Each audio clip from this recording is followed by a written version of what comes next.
तो सम्मान सबका था है और आगे भी रहेगा। अपमान करना आपकी चॉइस हो सकती है, अपमानित होना ना होना ये मेरी चॉइस है। राहों के अंधेरों से हैरान नहीं होना। श्याम जगत की बहुत ही सुरीली आवाज़ बिहार के समस्तीपुर से चलकर रेशमी शर्मा दीदी यहाँ पर कोटा शहर में जो है बाबा श्याम का गुणगान करने के लिए पहुंची है। दीदी बहुत बहुत स्वागत है आपका चैनल पर। जय श्री श्याम। दीदी इसके पहले भी आप कोटा में कई बार आए हैं भजन बाबा श्याम को ले जाने के लिए, एक बार फिर से आए और इस बार जो अंतराल रहा है वो काफ़ी लंबा रहा है, कैसा अनुभव कर रहे हैं आप? अनुभव तो मैं कोटा पर्टिकुलरली सिर्फ नहीं आई थी, इन बीच में कोटा के अगल बगल में कवई, अंता, बारा, ये सारे जो अगल बगल के जगह हैं, ये सारी जगहों पर मैं आ ही रही थी। तो अनुभव तो खैर कोटा के प्रेमियों के साथ बहुत अच्छा रहता है। कोटा के प्रेमी बहुत अच्छे से कीर्तन करते हैं। कीर्तन करना, कीर्तन कराना क्या होता है ये कोटा के प्रेमियों को बहुत अच्छे से पता है। तो बढ़िया है, आज उम्मीद है कि बाबा की कृपा बनी रहेगी। आप कीर्तन में चलते हुए कीर्तन में कहते हैं कि एक सम्मान जितना एक भजन गायक को मिलता है उतना एक भजन के राइटर को नहीं मिल पाता, तो क्या वास्तविकता है, क्या कहना चाहते हैं, कितना सम्मान कैसे मिलना चाहिए? नहीं, ऐसा नहीं है। समय के साथ साथ बहुत चीज़ें बदल रही हैं। पहले ज़रूर बीच में कभी ऐसा हो रहा था कि भजन गायकों का नाम नहीं लिया जाता था या भजन गायकों को वो सम्मान नहीं मिलता था। वो उनका हो सकता है। देखिए, एक गायक के मन में बहुत सम्मान भजन लेखक के लिए हमेशा रहता है, क्योंकि अगर मैं दूसरों की बात नहीं करती, मुझे अपनी बात पता है। मेरे लिए जो भी भजन गायक हैं, वो जो भजन गायक हैं और जो भजन लेखक हैं, दोनों बहुत सम्मानीय हैं। हम गात भी पाते हैं जब वो हमें सुंदर रचनाएं लिख के देते हैं। एक पर्दे के पीछे एक होता है हीरो और एक होता है पर्दे के पीछे बनाने वाला, तो वो हमारे को बनाने वाले हैं। तो सम्मान सबका था है और आगे भी रहेगा।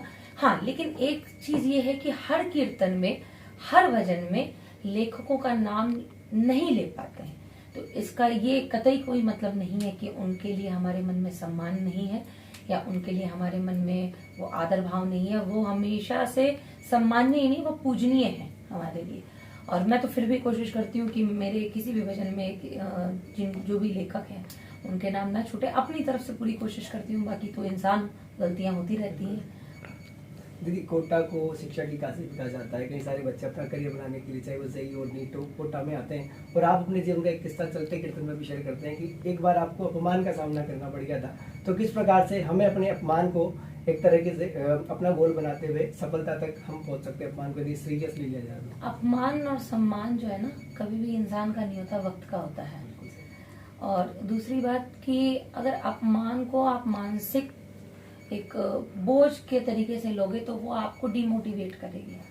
और अगर अपमान को आप एक टारगेट की तरह लोगे कि हाँ ठीक है, इस व्यक्ति ने मेरा अपमान किया है, कोई बात नहीं, इसने मेरा अपमान नहीं किया, मेरे वक्त का अपमान किया है, और मैं इसको उस जगह पे पहुंच के दिखाऊंगा जहाँ पे इसको लगेगा कि नहीं, मैंने जो कहा था या जो मैंने किया था वो गलती थी मेरी, और वो अपने आप में शर्मिंदा होगा।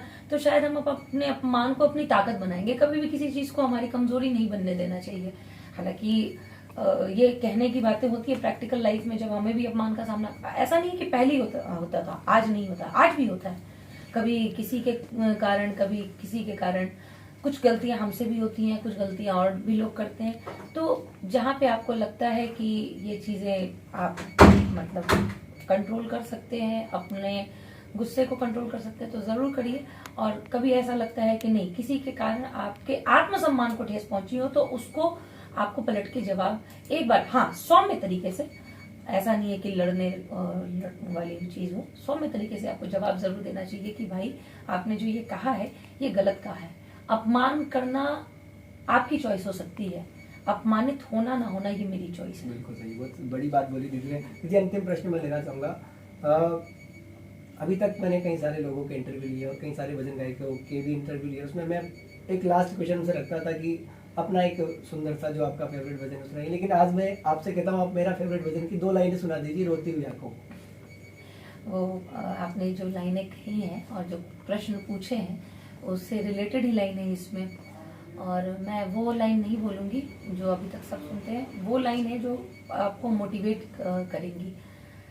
राहों के अंधेरों से हैरान नहीं होना, तेरे साथ है सांवरिया, पर परेशान नहीं होना, कल वो ही उठाएंगे जो आज गिराते हैं। जब कोई नहीं आता मेरे शाम ही आते हैं।